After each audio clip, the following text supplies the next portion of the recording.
And I was only 45 minutes away from home when he called and said, "Yes, I'm alive." So I had that decision. Do I continue another 5 Yeah. hours or Yeah. do I go home going, "Okay, he's alive"? And there was just something that's like, "No, I need to see him." Welcome to Testimonies of Triumph, where real stories of faith come to life.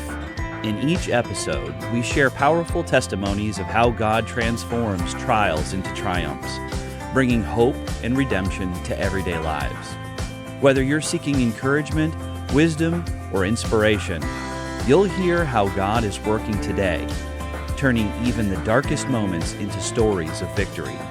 Now, let's dive into today's episode and witness the incredible power of God's grace in action.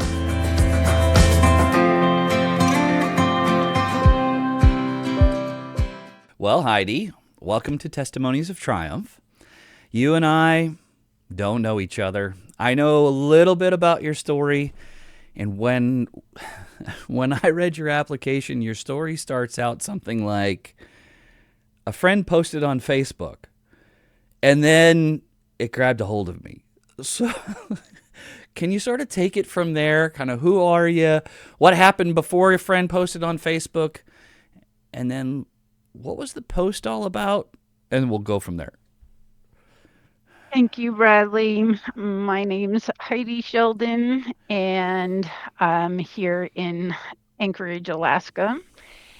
And y- yeah, I'm definitely into. I've watched Facebook, and so putting stories out there, and then seeing what people are responding. So I do believe it was about 9 a.m. that I was on Facebook, and on one of my posts, there was something that, from somebody I didn't even know. And it was like, okay, I don't want this on my public Yeah. Facebook. One, I didn't want my mom to stumble upon it. Yeah. And it had been a picture of me and my son. And so I knew my mom would look at it if she Sure. saw some new commentary. So Sure. that What was was the how my yeah. morning started. What was the post about? The post was that my son was a person of interest to with Fairbanks police. So before all of this, what was life like for Heidi and the family? So this was January 2022. Yeah. So the world was kind of coming out of COVID and all Yeah. of that upheaval. And so I had been a personal trainer at the box gym, and we learned to pivot from in person to online Zoom. And so I definitely was feeling, I know how to pivot through all of this craziness. Yeah. Um, and not all businesses can do that, and specifically restaurants. Yeah. And so that was my son was he had gone through culinary institute, and he was actually with a large company, and he actually had gone up from, at the bottom line up to the sous chef, which takes a lot of, you don't just put anybody as that. Yeah. But as COVID happened that winter, um, bef- yeah, I guess it was, when did all that happen? When was It all was a that long time ago. craziness? I tried to block it out. You know, he lost his job basically Yeah, when sure. it all happened. And so we hadn't, and Fairbanks is a 6-hour drive from Anchorage. So it's not like you just go up and, go, what's going on? How you Yeah, handling life? yeah, And not very communicative on the phone. yeah. And so it definitely, I was at that. Previously, I had actually, he did come home for Thanksgiving Okay. before this, and is like, you're not communicative. You're not. This isn't the relationship that I want. Yeah. And so I try to reach out, and I actually did some, what are they called? Wellness checks. I Oh, yeah. I called up there, and he did actually, I was actually driving on my way in January and had put in a wellness call, and the cop said, found him and said, "Call your mother." And I was only 45 minutes away from home when he called and said, "Yes, I'm alive." So I had that decision. Do I continue another 5 Yeah. hours, or Yeah. do I go home going, "Okay, he's alive"? And there was just something that's like, "No, I need to see him. I need to say this communication is not okay." And so I continued on, and I saw him that night. When you saw him that night, we sort of left out a little bit of the detail, and I'm sure the watchers and listeners are trying to wonder, well, what he was a person of interest for what? For murder. Okay. And I believe it was gang related. Is that right? Or not great gang related? There definitely are gangs in Fairbanks. Okay. So mom just looking after her kid, trying to figure out if he's okay, knows that the last time they saw each other face to face, things were just not where they were supposed to be. You're worried for his safety because you're his mom. And you finally connect. He's okay. And you decide, I'm going to hightail it and go and see him. In all of that, what's going through mom's mind on the way to go see him? Yeah, and there was even a decision, and it's like, all right, I could wait until the end of January. I have this meeting. No, I'm going to blow it off. I'm going to go see him. And it kind of, yeah, going, um, and I had known he kinda had a long-term girlfriend, and that sounded like it was had fallen apart, so I really just wanted to know, "What are you doing? You're not cooking, that Yeah. wasn't an option. What have you done instead? Yeah. And what kind of people are you hanging out with?" Did you And get any just, good answers? um it was very evasive. I met him at this house. He was like, "Well, I'm in the process of moving out from there and into here." And when I met up with him, it was like, "No, we can't take my car because it's all full of stuff, but I'll meet you for breakfast tomorrow." So I had driven 6 hours. I got Yeah. maybe 30 minutes of a conversation. We'll talk at breakfast. And so I go to an Airbnb and, you know, Yeah. m- meet them for breakfast, and they're late. Oh. Man,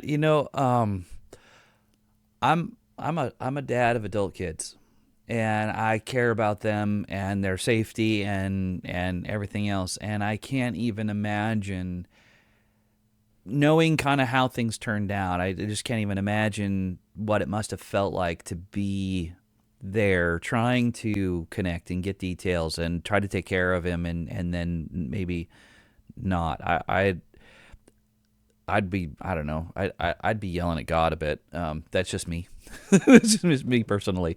So let me sort of get to let me get to part of it. I don't want to take you through all of the pain and agony of the trial and everything else.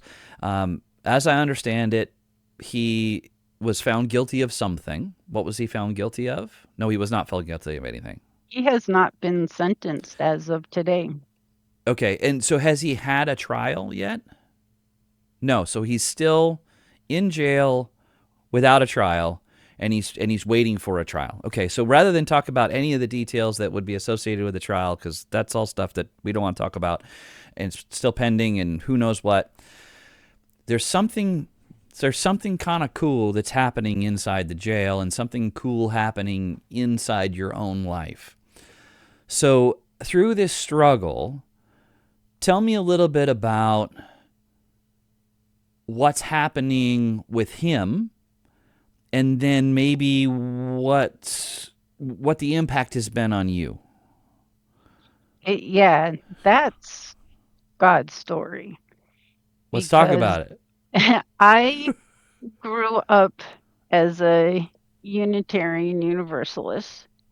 Okay. And so I always knew that there was something bigger than me. I knew I Sure. wasn't always in control, but I did not, through that, you don't say it's God. It's Yeah. there's something out there. And when I actually was married to my son's dad, we did go to church, but it Okay. was if you weren't going to get there on time, then you might not as well go, which is definitely not So my mode. so wait, hold on. Was it the church's attitude? Like if you're not here, if your butt's not in the seat at 10 o'clock, you're not. Oh, it was your husband's or Yes, your. Okay. X. All right. Yes. Okay, your ex. Okay, so It, he he was of the mindset that look, if you didn't get up early enough to be there before the church service starts, we may as well just stay home. Okay, all right. right, I'm with you. So, uh, you know, we did and didn't go to church, and I felt like it was a good community, but Yeah, when we got divorced, then I I wasn't active at the church. sure. So when my son then got picked up, and the two free things that you can always have in a jail cell is a dictionary and a Bible. And they don't count against the 5 books that you can have in your cell at any one time. They Okay. actually dictate how many books you can have. But Yeah. a Bible and a dictionary, those don't No count. penalty. They're free. Yep. And so, you know, when you don't have a lot to read, that is Mm-hmm. what he started to read. Yeah. And so then that became, he was sharing with that. Okay. He was sharing with you, or he was sharing Hmm. with others. He was sharing with you. Um, I know he was sharing with me, Okay. What does and that look like? This is fascinating for me. It's like a role reversal in the sort of spiritual leadership stuff, and it's got to be a humbling experience to go through this as a mom. What does it look like for your son to be able to share what he learned, and what is it about the way he shared it that was impactful? yeah, I think it is yeah, as I think it's like, yeah, that was supposed to be my role to him, That's right. and now he has little else to read, so that's what he's going to share with Yeah. me, and um even from the beginning, it was kind of like, okay, at first, I'm just going to listen. Sure. But then he actually got brought down. So he was in January and then brought down to Anchorage in April. Okay. And that was for his own safety. That's where Yeah. kind of the Okay. gang I see. Okay. stuff Fair enough. that Okay. needed to keep him separate. And so then there's more chaplains and you can ask for Bible studies. So, Yeah. he's always been a ferocious reader. Yeah. And so that's kind of where he went, and it's like, and he actually said, I feel like in 7th grade, I can read all the time. I'm on summer vacation. And he just can, and more books, send me books from It's a great attitude. everybody. Wow. And so he just could ask for all these different Bible studies, and when Yeah. pastors go around, all chaplains go everywhere, and Yeah. so he was able to, slowly read and just became more and more curious, wanting to really know more and more. And then he started hearing, and I had heard in the waiting rooms of this TLC. And it's like, Okay. well, what is TLC? Yeah. And it's officially the Transitional Living Community. Okay. And it's also referred to as the Faith Mod. Oh, okay. And so you have to do an application. And so they actually do an interview, the chaplains interview you to make sure that you really understand just how structured it is and what they expect of you. Yeah. So so he's reading because he's got nothing else to do. God's got his attention, right? Yes. So he's sitting there reading, and then he gets offered all these other things. He sounds like a naturally curious human being and a good learner because he went to culinary school and what have you. I mean, he like learning is part of his DNA, which is neat. Um, as he's sharing with you, are there specifics of the kinds of things he was sharing with you that were most impactful? Um, I'm not sure. It was almost more the community. It was like Okay. his curiosity, and I've always been a life learner. And Okay. so it's one of those that there's this big Baptist church at the Yeah. corner, and it's like, okay, he's learning more about religion, so I should go and, I've I've wanted to be exposed anyhow.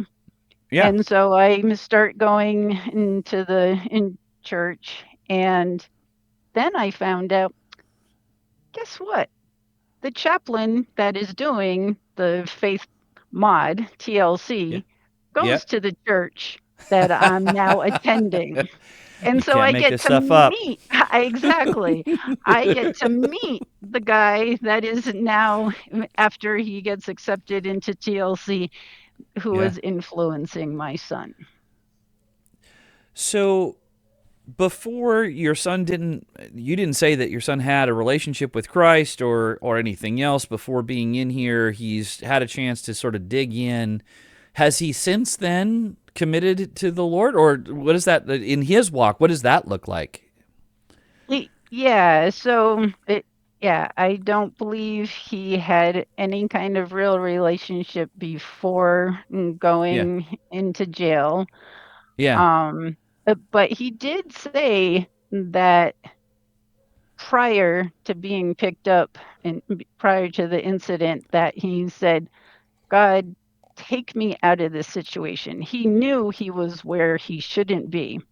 It Okay. was like one of those, if you're real, take me out of this Yeah. Yeah. situation. Yeah. And it Yeah. didn't take long to go, "I didn't quite mean it like this." Like,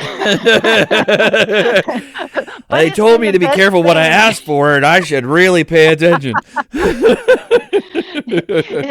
So, and, he has said, just going from Fairbanks down to Anchorage and getting more into the Bible studies, that he was like, Yeah. "No, I believe that Jesus died on the cross for me and rose again."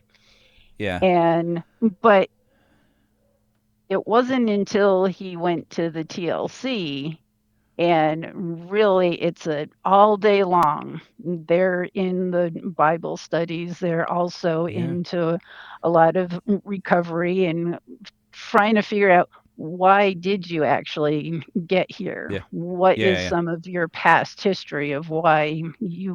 these decisions got you there? Yeah. And so it really was after he went into the TLC that he was like, "No, I'm committed." So at the time when you were watching him go through this sort of transformation, I get that you were curious, and that's pretty cool. Were there other sort of fears or concerns as you're watching him go through it? And then I'm fascinated by your history, and now you're in a place in which you're sort of following along with your son. You're going to the local church, you're communicating, at least, I don't know, fist bumping or whatever, with the same guy who is at the jail with your son in these special Bible study sessions. And somewhere along the way, God showed up, like really showed up. What did that look like in your life? What happened? What specifically can you remember the moment in which, whoa, I get it now? Right. It was, and I think it really is helpful. We started doing, he could get the paper and I could get on the website, Bible studies, and we talked about it together. That's awesome. And it was just, there is no doubt that this is the word of God that I am reading about. That because I always knew there was something bigger. And Yeah. so it's just continuing to dive into the word and going, these things don't just happen. Yeah. And um yeah, and so it was just listening to the pastor at the church, going over the Bible studies with my son, and it just was evident that no, this was Jesus was a real person. He really did die and rise again. And so what is really incredible is that then I was like, okay, I need to get baptized. Even though I actually got baptized soon after, got married to Okay. his dad, Yeah. but then it wasn't never real. I don't think we practiced it, Yeah. and Yeah. so Well, let me ask you about that then. I'm fascinated. So, I'll give you a little bit of history of me. It might help you understand why I'm asking. So, I was baptized as a child in the Lutheran Church, and it wasn't until I was in my, I want to say, late 20s, early 30s, in which I had a one-on-one with my pastor, and I said, "What do you think about baptism, like of an adult guy who grew up a Lutheran kid?" And he looked at me and he goes, "Depends on the Lutheran kid. What do you think?" And I was like, "Well, dude, let's do it." Right? Because I get it. I appreciate my parents doing what they did and what have you, but this is my outward my outward demonstration of my faith. And in doing so, it certainly fundamentally changed everything, and I get it. I'm just, it was more, for me, it was more transactional as a young kid, but this was more meaningful now. And did you experience something similar where it was kind of transactional before and then now it's for real, or how did that work? Yeah, I think it was more emotional, and this was what marrying into the Oh, okay. family. Okay. Okay. And so it was expected, and I truly thought that I had that relationship, but this is totally different. So let's talk about what's different. Tell me a little bit about what that means, because most people don't. They hear this. We throw this term around. Have relationship with Christ. Kind of flip about it. For you, what does that mean? It, yeah, I used to enjoy having a drink or two every night. Yeah. And after I started really reading the Bible and studying it, not just reading it, but Yeah. studying it, Yeah. I don't even think about it. That that desire is Interesting. gone. Yeah. Cool. Anything else? Um, it, yeah, it the biggest one is probably the shows that come on. Yep. I've left the living room more than once. It You're just censoring because. what you're censoring what you're watching. Is that what you're saying? Mhm. Yeah. Yeah. That's fascinating. And when was it that you were baptized again? November of last year. I So believe November it's of last November year. 5th. Yeah. What in the process of all of that and coming to this year, other than changing some behaviors, what other things have kind of gone on in your own journey? Cuz you're I mean, you're kind of a funny journey. It's like you started a journey before, but now you're really in it. And a lot can happen in a very short period of time. So I'm fascinated. What other things? What does that journey look like for somebody who like, wow, here we are. Let's do it. Now what? Yeah, and I think it infiltrates everything I do now. Because I've kind of been a wannabe entrepreneur for Yeah, some years. And so I actually got into the Airbnbs, and I had quite a few for a while. And it just wanting it was really I wanted I wanted to help people have a place and be able to be have their cooking. I've been a yeah, personal trainer, got into the nutrition, so having a place to actually cook, I've always seen as, important. I would like that. And so I finally I think, through this journey with my son, it was like, you know what my core is that I want to serve people. And nice. so the Airbnbs weren't, it was just a bad location.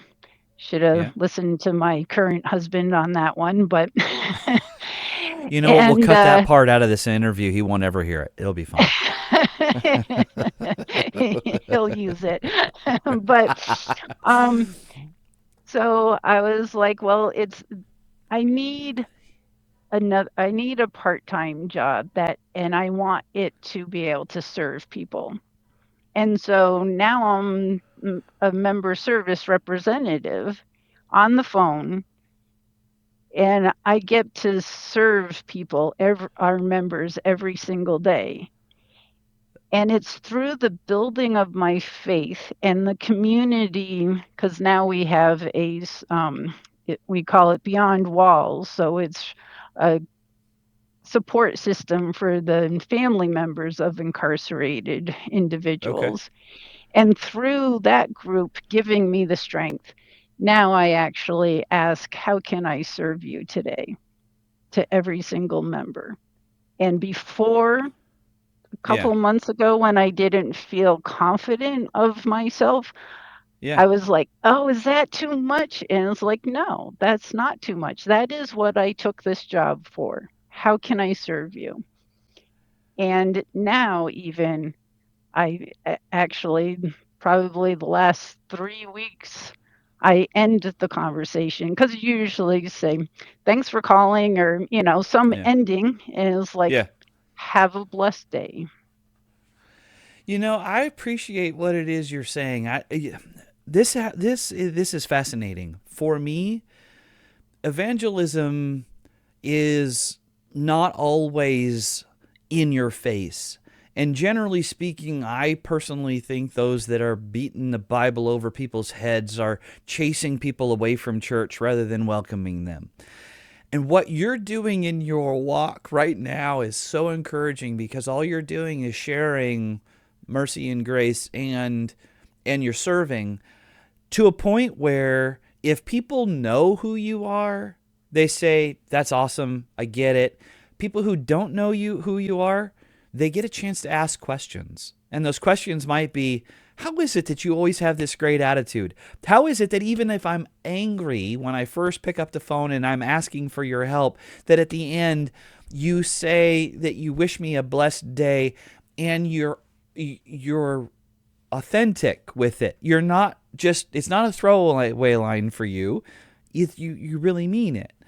And those are the kinds of things I think that we get a chance to do every day in our interaction with others that show that we have a relationship with Christ and that we've been transformed. And I'm hoping that you're encouraged by that and that you don't have to do all the heavy lifting yourself. The Holy Spirit will do the rest. You just show up. You be obedient, you show up, you reflect the grace that you've received, and all of a sudden other folks are going to go, that Heidi, she's different. I'm really interested. Why are you different, Heidi?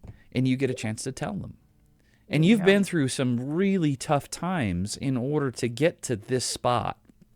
So as you look forward 5, 10, or even more years, do you feel like there's a call on your life right now? Or do you feel like maybe you're still young in your journey enough where you're just trying to get it all in and you have some hopes and dreams? Or kind of what does that look like for you over the next number of years?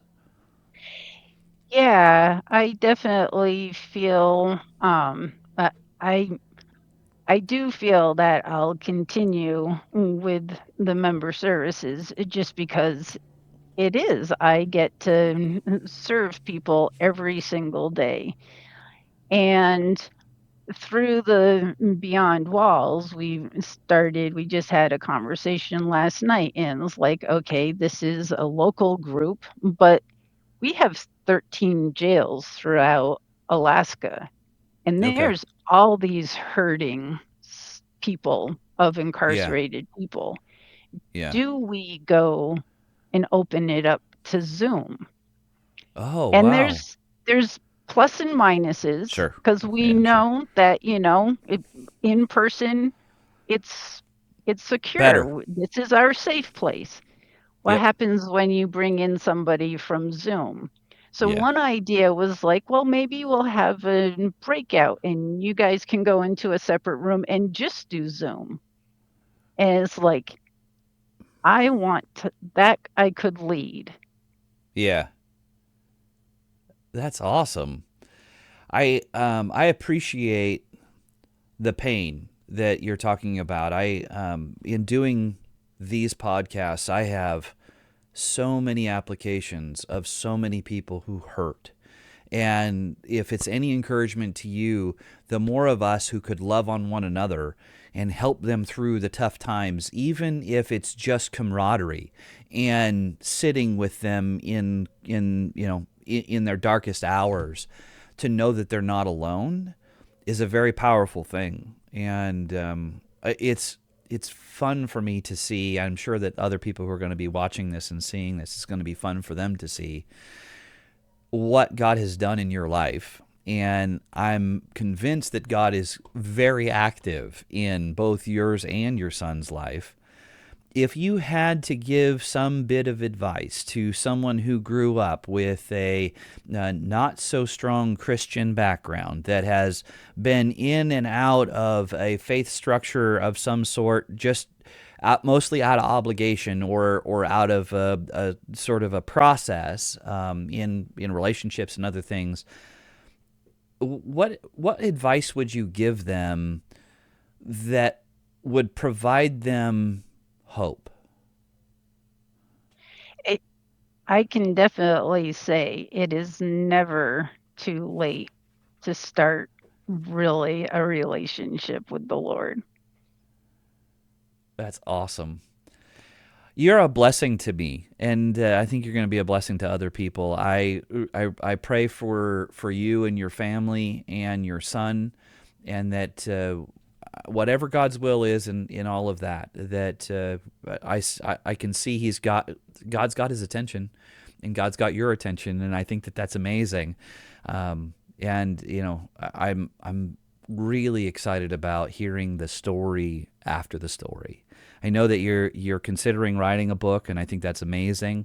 As you know more about that, share with us so that we can share to the listeners.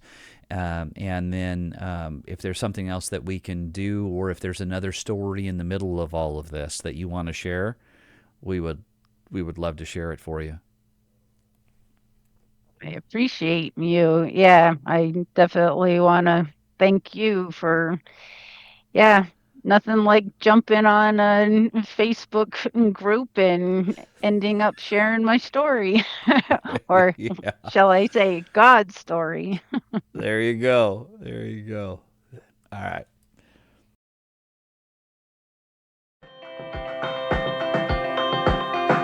Thank you for joining us on Testimonies of Triumph.